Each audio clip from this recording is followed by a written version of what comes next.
Here at Win Talk Radio, our heart is to encourage people and give them hope. As Christians and conservatives, we spend so much time focusing on the negative and what the left is doing and what the Democrats are doing, when the reality is God is moving powerfully, and we see it everywhere we go. He's waking up people, opening their eyes to the truth. And so the very reason, or the very thing that we see as a negative, that the media is not showing us the positive proves that we are winning the day. And so we just want to encourage you to take a stand, take a fight, speak boldly, because people are listening and God is opening eyes. And so the reality is when we show up, we win, and God will win the day through his people when we do it together in unity. Welcome to Win Talk Radio, where you will learn how to talk truth and take action. Hosted by WIN, Women Impacting the Nation. Join your hosts, Sue Trombino, founder and president of WIN, Debbie Healy, public policy advisor for Faith, Family, and Freedom, Carrie Campos, co-founder of Self-Evident Ministry, and Jannique Stewart, founder of Love Protects Ministry and speaker with Life Training Institute. For more information about WIN Talk Radio, go to our website at womenimpactingthenation.org. Because remember, when we show up, we win. And welcome to Win Talk Radio. We are so glad to be here with you today. I'm Debbie Healy. I'm one of the hosts on Win Talk Radio. I'm joined with Jannique Stewart, co-host, and our fearless leader, Sue Trombino, founder and president of Women Impacting the Nation. Our other co-host, Carrie Campos, can't be with us today. She's actually in Texas fighting the fight. We're just glad to be here with you. Our goal is to talk truth and to take action. And today's topic is going to be transgenders and what is happening in our culture and our society today. What is happening to our families, our faith, and our freedoms when we see the assault of the LGBTQRS whatever movement and how it is affecting our children and our lives. So we want to open with transgenders, and so much confusion is out there. What exactly is transgenderism? What is that ideology? And Jannique, you are traveling weekly into these college campuses. You're going to schools, you're talking to students, and they are dealing with this transgender agenda. What exactly is that ideology? And I'm actually glad you asked, because whenever I'm speaking, a lot of times there is confusion, because there's the term transgender, but then there's also transgenderism, and I think it's really important to be able to distinguish the difference. Transgender is the individual who is truly suffering because they struggle with what's called gender confusion or gender dysphoria.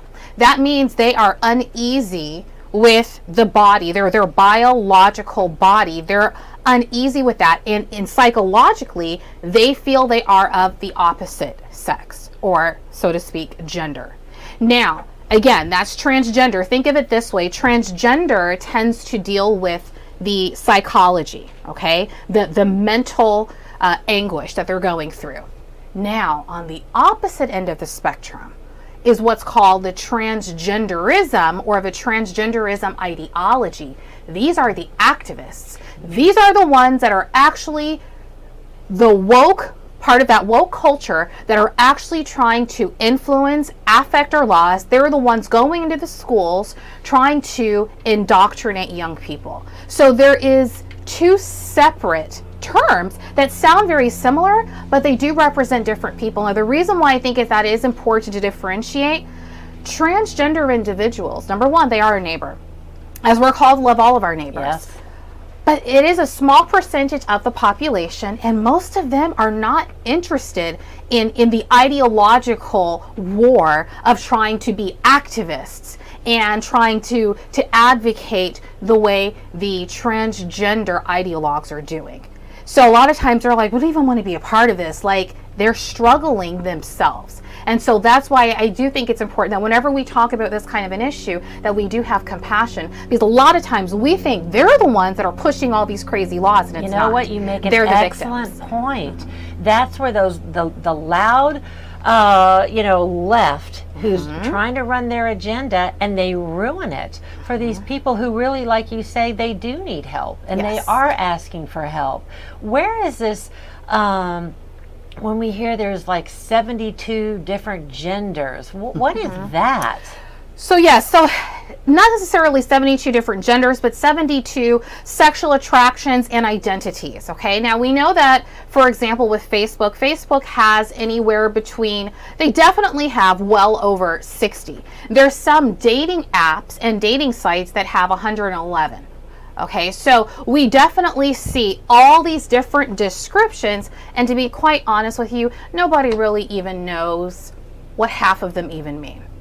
But unfortunately, there is this agenda that's going on, and what's most important is this is what's being taught to children. Now, let's go back to the transgenderism. One of the issues right now is this whole ideology. Now, going back to the gender dysphoria.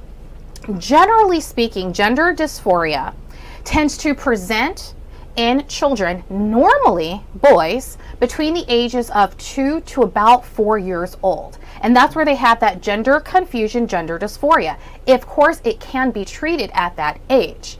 Now, unfortunately, with this other agenda that's coming in, they believe in socially transitioning the children at that young age. So that means if your 2-year-old identifies or is saying, "Mommy, I think I want to be a boy, I think I want to be a girl," and sometimes it is simply because a young lady who feels like she's a tomboy, or a little boy that maybe does like the color pink, and automatically now everyone is up in arms thinking, "Oh my gosh, transgender, we need to take him to," and what's actually called their gender transition clinics. Did you all know that now there are more than 50 gender transition clinics across the United States that have just popped up?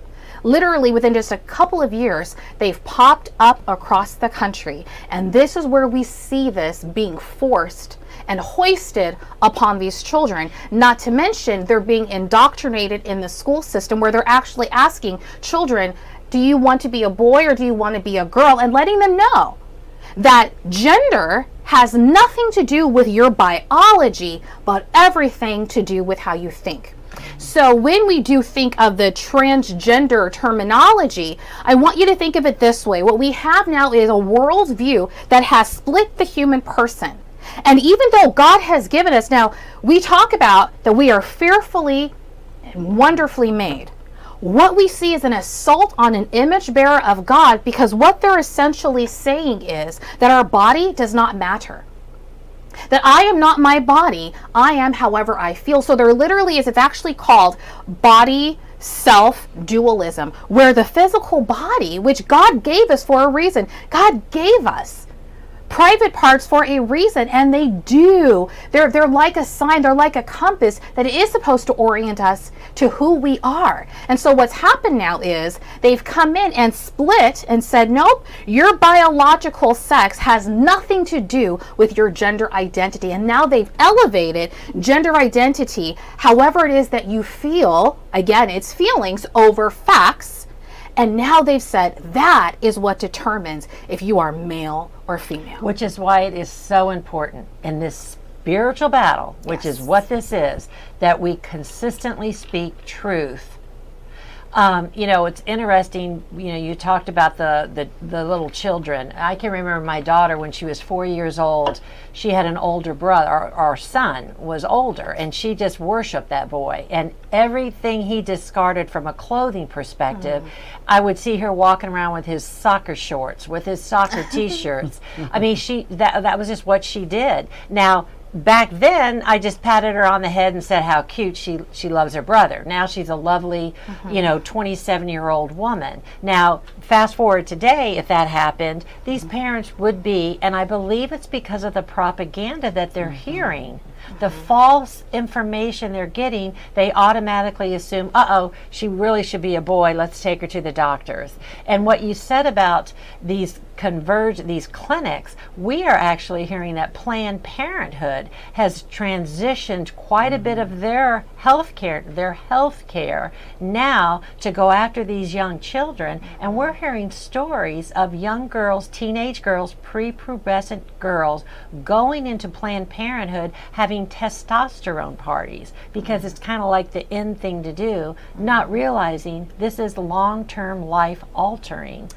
What they're doing to their bodies. You know, it's funny that you're mentioning, because I'm sitting here listening to you all, and I'm thinking to myself, who came up with this? How did this get to be so big and so all of a sudden in everybody's face? And then all of a sudden this is why it's so vital that we as Christians and as, for moral Americans, that we really understand, especially Christians, that where does our identity come from? It doesn't come from, people are going into becoming cats, and this is like unbelievable when you start looking at what's happening. But sure. I'm like, I would love to know who just started all this, that all of a sudden, again, you have the media, the propaganda, and all that well, kind of stuff. Well, it actually goes back to the 1950s, 60s, because you see, we wake up and we see these headlines, and it's almost like we feel we're seeing this in the past couple of years. But the reality is, this has been going on since the 1950s, 60s, and it actually in the United States started with a physician, Dr. John Money, who, it was a set of twins, and when they were doing the circumcision on one of the twins, they actually mutilated his private parts. And they decided to actually change him to a girl and never let him know. So there was two twins. Oh, I remember that. Yes. I remember so they that. changed him and never told him that he was actually a boy. So they called him Brenda. They transitioned, gave hormones, all of that. And they were trying to say, see, it's all about gender identity. But the reality is when they finally did tell him, immediately he went back because he was never comfortable as Brenda, because that's not who he really was. So he did end up trying to transition back to the male, and then a couple of years later, about 10 years later, he ended up committing suicide. And so this is a very serious thing, but yes, it does trace its roots all the way back there, and more importantly, it is an identity crisis. It is. And when we don't know who we are in Christ and who God designed us to be, that's why there will be a continuous assault on an image bearer of God. It is. And it is this spiritual battle that's out there. And it's a heavy topic to take. And we just want to encourage you all. We're going to take a quick break. We'll be back and continue our topic on the transgenders and the effect they're having in our society.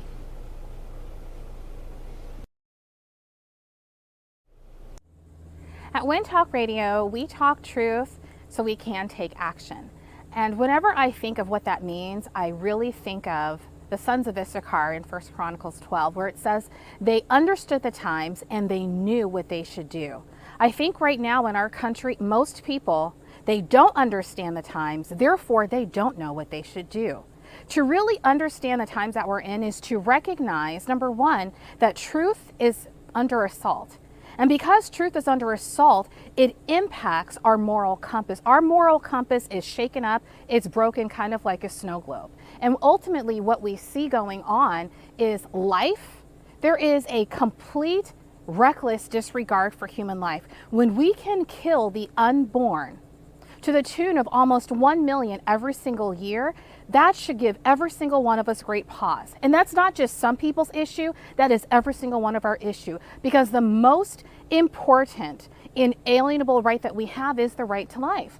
But it isn't just life that's under assault. Our religious freedom and liberties are under assault. Even when it comes to just the idea of truth, when children are being taught that you can choose your sex, or that there are over 100 different genders, or maybe when our children are being taught about critical race theory and that every single white person is a racist, because this whole idea that racism is everywhere at all times. and that there are those who are oppressed and those that are the oppressors. We need to understand the times and we need to know what to do. You see, that also means that they understood action was required.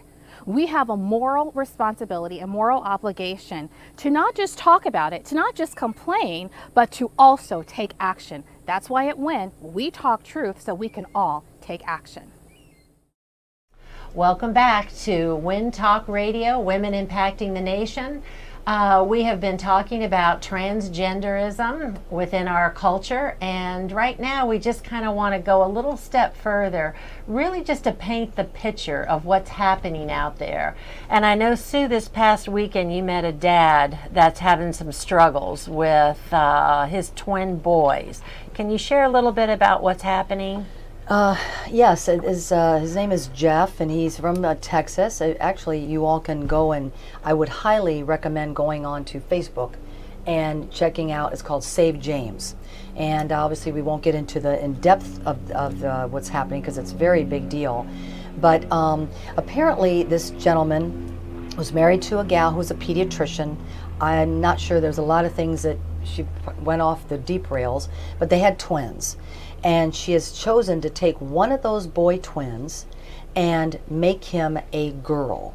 So the legal battles that he has encountered for 6 years trying to stand for his little boy is absolutely beyond the pale. I mean, I'm just blown away by just listening to this man.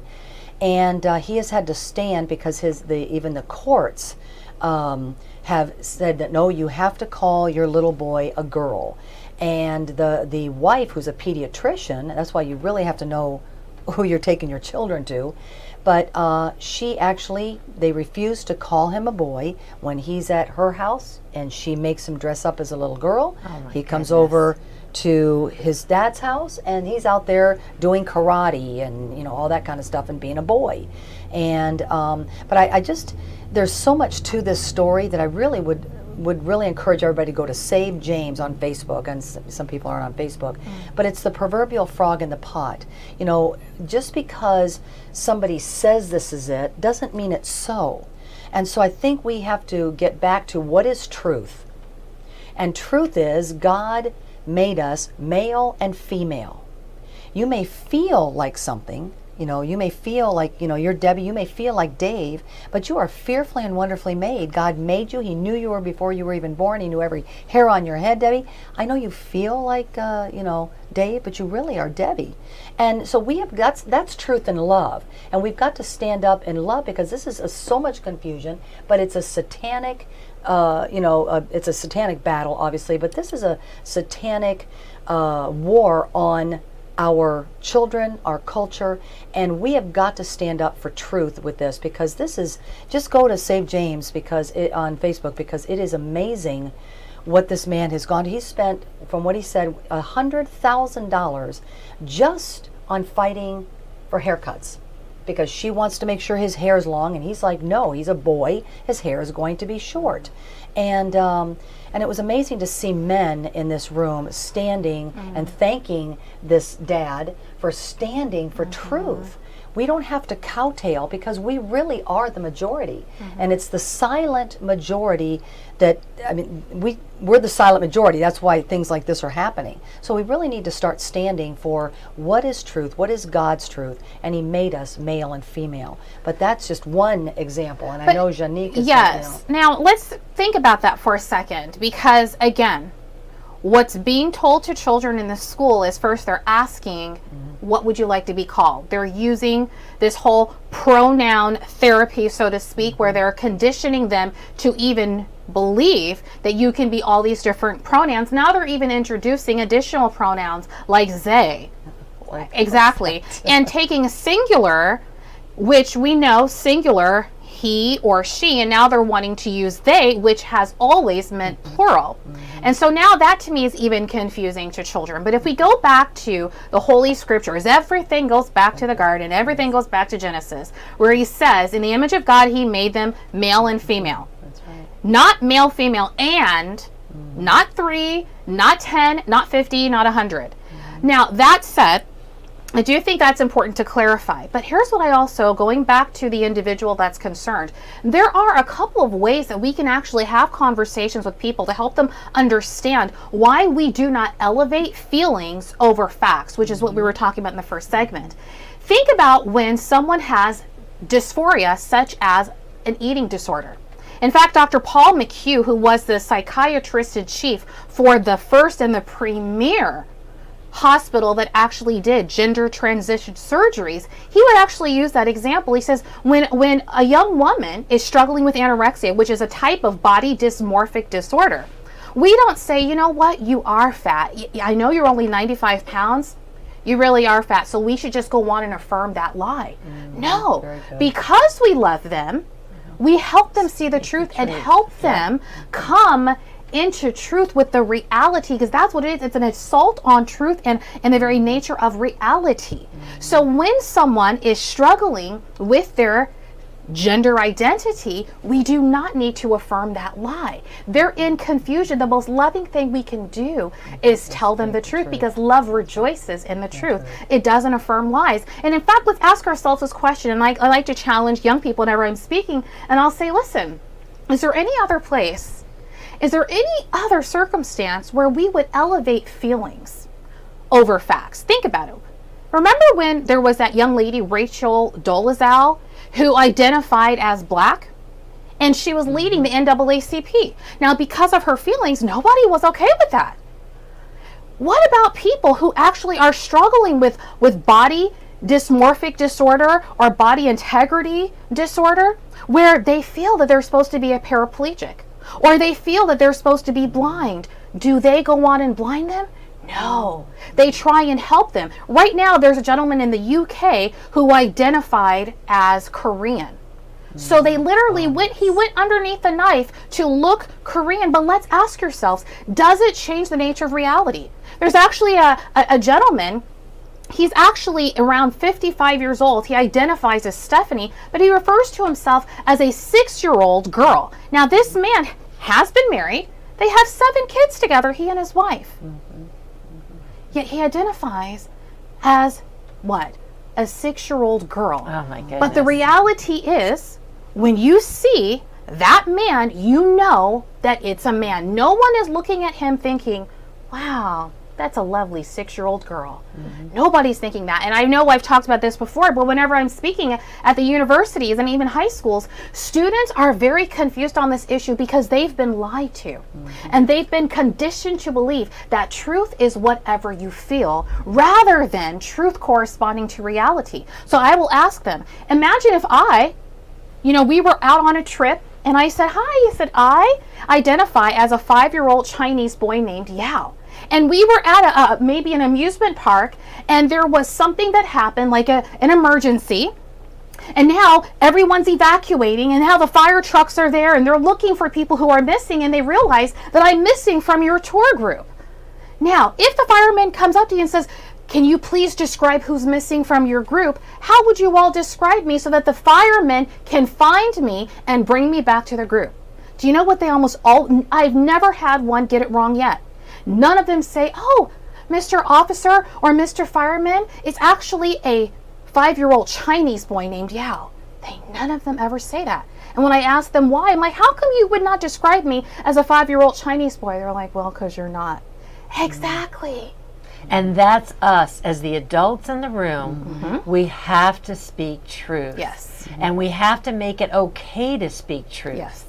And that's where, and that I think is the big sticking point right now. Yes. And that's where we have to come together like this and really lift each other up in what the truth is. Yes. But you know what, too, Deb, is truth, but people have to know what truth is. Where is truth? Well, how come your truth is not my truth? No, there's only one truth.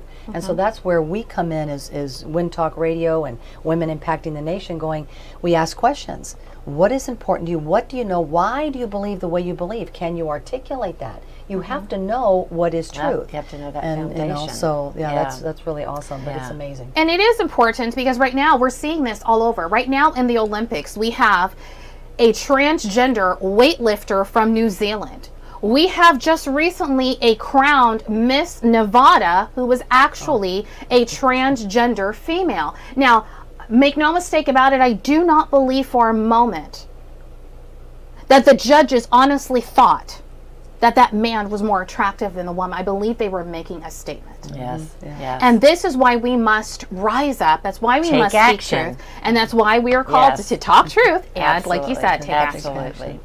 Well, this is a hot topic. It's a hard topic to swallow, but we are going to stand in truth, and we are going to encourage everyone to take action. We've got one more segment coming up, and we are happy to have you back in a few minutes. You know, Ephesians 6:13 says, "And having done all, you stand." But what are you standing for? We at Win Talk Radio, we stand for truth and facts, not emotion and conjecture. And our tagline at Win Talk Radio is talk truth and take action. So come join us, take action to save our republic, to ensure our liberty. Because remember, when we show up, we win. Well, welcome back to Win Talk Radio with Women Impacting the Nation. We are really dissecting transgenders and the effect it has on our society. And Jannique, you had mentioned the Miss Nevada pageant, where unbelievably it was won by a man who was dressed as a woman. And so you had some thoughts and comments about, you know, what's happening to society, that we aren't all up in an uproar. Well, all these women, and this is my humble opinion, but all these women have worked very hard. They're really into their beauty. They, you know, that whatever, for whatever reason, they want to be Miss Nevada, and they've worked really hard. And all of a sudden, this is to me, it's such a fraud, and of what is happening. And it's really, it's embarrassing. It's there's a word I'm looking for, and I can't think of it right this minute. But every one of those women should have walked off that stage and said, "This is for Miss Nevada. He is not a miss. He is a mister, and he should never be on here." It's just like, you know, as an athlete when I was younger, if a guy came on to play with me on the volleyball field or the track and field or running or, you know, just I think we'll talk about the Olympics in a minute, but, you know, even weightlifting or anything else, if a man was allowed to be in there, I would have walked off, because that is just, it's not fair, it's not right. You have male and female. And it's just stunning to me that we are allowing, the silent majority is allowing to just kind of go along with the flow. Although they're not necessarily, in all fairness to the contestants, some of them were interviewed and some of them did not know until after, or literally, some of them didn't know until later, because it wasn't necessarily, oh, we're now introducing Miss Nevada, who actually is a biological male. So some of them did not realize it until later on. However, that said, I do actually want to point out a couple of people who I believe are brave. I don't know, a lot of you are probably aware of a young lady named Selena Soul. And she's working with Alliance Defending Freedom along with two other young ladies who they're amazing athletes and runners. And just to your point, Sue, these girls have trained all their life. They've given up so much to become phenomenal athletes. And then what happens? Two boys who identify as girls are allowed to compete, and they take first and second place. They take first and second place. And let me tell you, almost every single time guys are competing as girls, there is injustice. And it's essentially erasing girls. It's erasing their accomplishments. In fact, it's also removing their opportunities for scholarships. It's removing their opportunities for all kinds of accolades and state championship recognition, because we have guys that are now competing as women. And one other aspect to that I think we cannot overlook. This isn't just about the private parts. When God made us, He made us uniquely male and female. And the reality is, when we go through puberty, it is not just the hormones that change. A male will always be faster. They will be physically stronger. Well, their lung that is capacity, why their muscle everything capacity is different, which is why we've always had separate sex sports.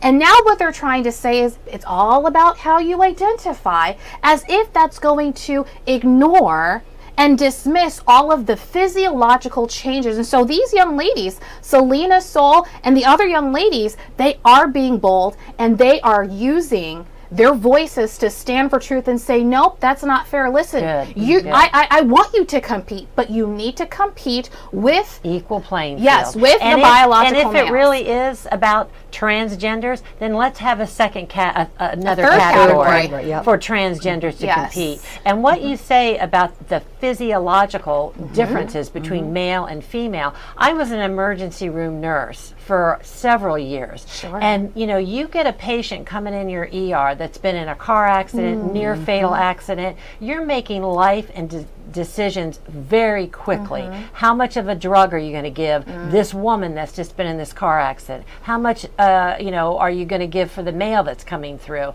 Because point. there are different dosages for, depending on if you're male or female, for certain life-saving drugs. You under medicate a guy who's really a guy, but you think he's a woman, they're not going to survive. The same with the male. A male comes in looking like a woman, we're going to dose him as a male and probably overdose. Nobody's got time in those split seconds. What is he? Let's look at their private parts. What are they doing? So it is impactful. It is very, very important. And we talk about conversion therapy because we know that has been, an opportunity to help these people who identify. So here's one of the challenges right now, and this also does feed into the Equality Act, which we may talk about now or maybe on a whole other show, because this is so significant. Let's say, for example, that you're a Christian counselor, and I am a trans patient, and I come to you, and I say, listen, as a Christian, I actually want to obey God. So I'm coming to you as my counselor. I need your help.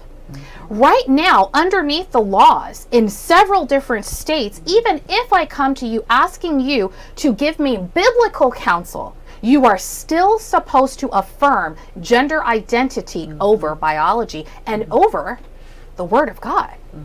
So that is why this is very significant, because they're trying to pass legislation of this conversion therapy, and it's more affirmation therapy that you are supposed to affirm their gender identity even though they're over crying biology. out for help. Even though they're crying out for help. No, you'll be okay. We're going to let you be Yes. the male or the female.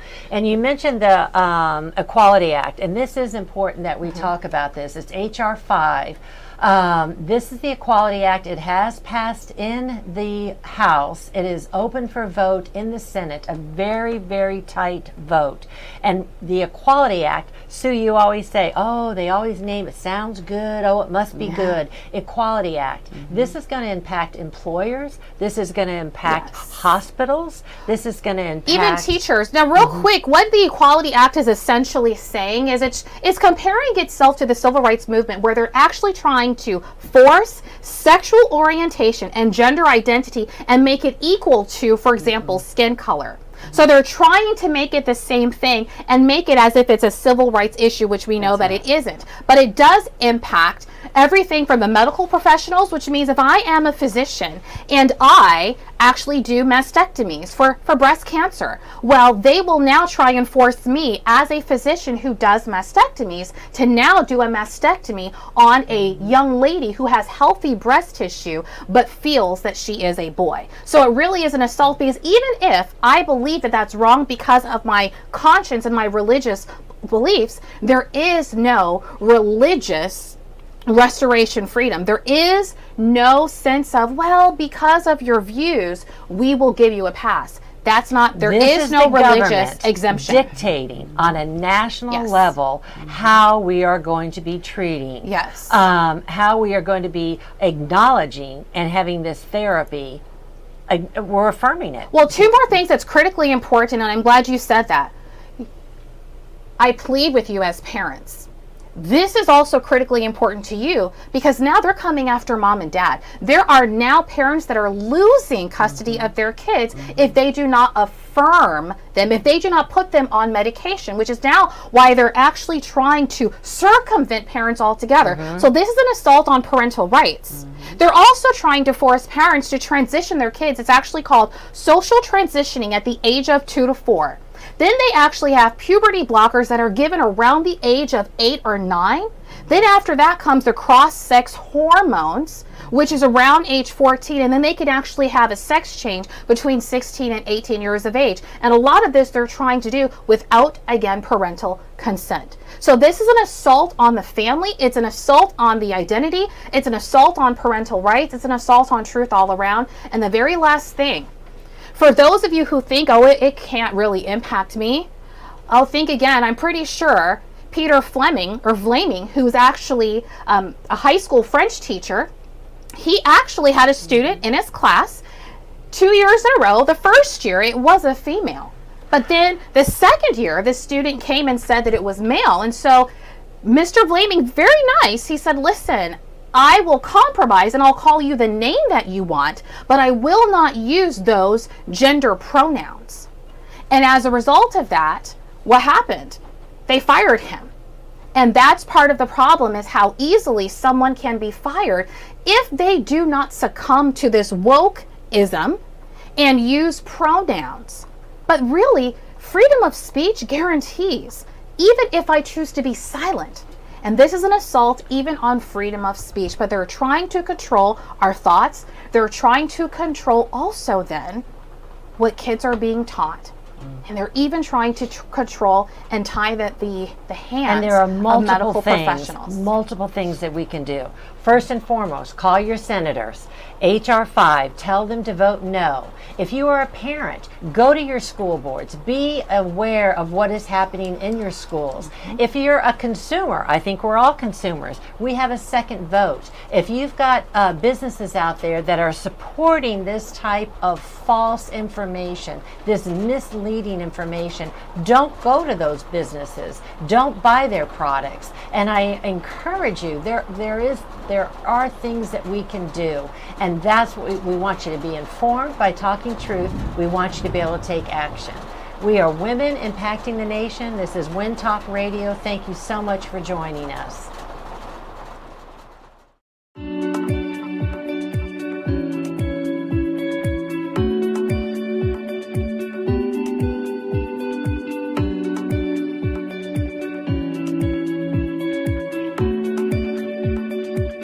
Thank you for joining us at Win Talk Radio. For more information, contact us at womenimpactingthenation.org for questions, suggestions, or for more information, call us at 844-946-8255. Be sure to tune in next week for another episode of Win Talk Radio. And remember, when we show up, we win.